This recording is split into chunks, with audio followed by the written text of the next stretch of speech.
বৃষ্টি পড়ে টাপুর টুপুর। এখানে টাপুর টুপুর কোন ধরনের শব্দ? টাপুর টুপুর ধনাত্মক শব্দ। সমার্থক শব্দ যুক্ত হচ্ছে হাসি খুশি। সমার্থক শব্দ যুক্ত হচ্ছে হাসি খুশি। বৃষ্টি পড়ে টাপুর টুপুর বাক্যে কি বোঝানো হয়েছে? ধ্বনি ব্যঞ্জনা বোঝানো হয়েছে। বৃষ্টি পড়ে টাপুর টুপুর বাক্যে ধ্বনি ব্যঞ্জনা বোঝানো হয়েছে। নিচে উল্লেখিত শব্দ জুটির মধ্যে কোনটি দ্বিরুক্তি শব্দ বলা হয়? দ্বিরুক্তি শব্দ হচ্ছে হাতে হাতে হাতে। আমি আজ জ্বর বোধ করছি। এখানে জ্বর দ্বিরুক্তি কি বোঝাচ্ছে? সামান্যতা এবং পরস্পরতা। কোন শব্দটি ধনাত্মক দ্বিরুক্তির উদাহরণ? ধনাত্মক দ্বিরুক্তির উদাহরণ হচ্ছে টনটন।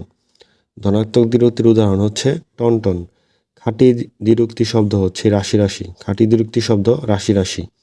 কোনটি ধনাত্মক দ্বিরুক্তির উদাহরণ? ঝমঝম হচ্ছে ধনাত্মক দ্বিরুক্তির উদাহরণ।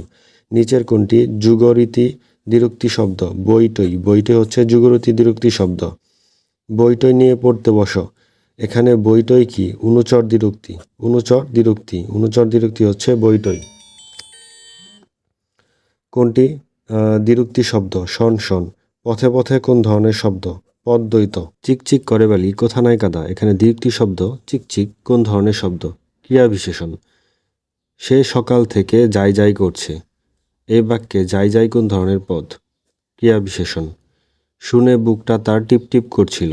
এটা একটা অনুকার অব্যয়। টিপটিপ হচ্ছে ঢিপঢিপ হচ্ছে অনুকার অব্যয়। ধ্বনিবাচক দ্বিরুক্তি শব্দ কোনটি? ধ্বনিবাচক দ্বিরুক্তি শব্দ হচ্ছে কড়কড়। ধ্বনিবাচক দ্বিরুক্তি শব্দ হচ্ছে কড়কড়। কোনটির দ্বারা ভাবের আধিক্য এবং স্বল্পতা দুটিই বোঝায়? বাছা বাছা দ্বারা ভাবের অধিক্য এবং স্বল্পতা উভয়ই বোঝায়। কোনটি ক্রিয়াবাচক শব্দের দ্বিরুক্তি? ক্রিয়াবাচক শব্দের দ্বিরুক্তি হচ্ছে ডেকে ডেকে সারা। ক্রিয়াবাচক শব্দের দ্বিরুক্তি হচ্ছে ডেকে ডেকে সারা। হাড়ি হাড়ি সন্দেশ বাক্যাংশটি বহু বচন জ্ঞাপন হয়েছে পদের দ্বিত্ব প্রয়োগে। হাড়ি হাড়ি সন্দেশ বাক্যাংশটি বহু বচন জ্ঞাপক হয়েছে পদের দ্বিত্ব প্রয়োগে। ডালে ডালে কুসুম ভার। এখানে ভার কোন অর্থে প্রকাশ পেয়েছে? ভার সমূহ অর্থে প্রকাশ পেয়েছে। হাতি শব্দটির বহুবচন কোনটি? হস্তিযুত। হাতি শব্দটির বহুবচন হস্তিযুত। নিচের কোন বহুবচনটি সঠিক?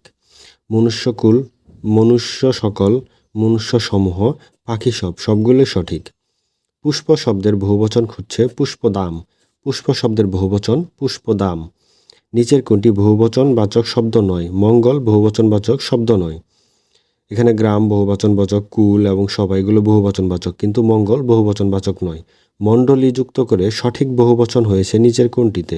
সম্পাদক মণ্ডলী এখানে সঠিকভাবে বলা হয়েছে। প্রথম পরীক্ষা। এখানে প্রথম শব্দটি কি ধরনের বিশেষণ? ক্রমবাচক বিশেষণ। সাহেব শব্দটির বহুবচন কি? সাহেবান। সাহেব শব্দটির বহুবচন সাহেবান। কোন দুটি পদের বচন ভেদ হয়? বিশেষ্য এবং সর্বনামের বচন ভেদ হয়।